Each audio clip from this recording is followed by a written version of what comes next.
चाकण परिसरात खाजगी सावकारी पुन्हा एकदा बोकळल्याचे चित्र पाहावयास मिळत आहे। अनेक नागरिकांना काही सावकार मंडळी व्याजासाठी आणि मूळ मुद्दलाच्या दुप्पट तिप्पट रक्कम वसूल करूनही आणखी पैशांची मागणी करत असल्याच्या अनेक घटना समोर येत आहेत। चाकण पोलीस ठाण्यात या प्रकरणी एक गुन्हा दाखल करण्यात आला आहे। मात्र अनेक खाजगी सावकार नागरिकांना अवास्तव पैशांची मागणी करून त्रस्त करत असल्याचे प्रकार समोर येत आहेत। यातील काही जण आपण परवानाधारक सावकार असल्याचा दावा करून हा गोरखधंदा करत आहेत। चाकण पोलीस ठाण्यात महेश कुंदन परदेशी राहणार बाकीखुर्द तालुका खेड याच्यावर गुन्हा दाखल करण्यात आला आहे।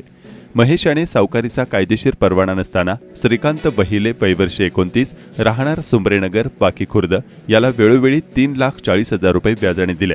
त्या पैशाचे श्रीकांत बहिले यांनी खाजगी सावकाराला व्याज आणि मुद्दल अशी एकूण 5,67,000 रुपये परत दिले।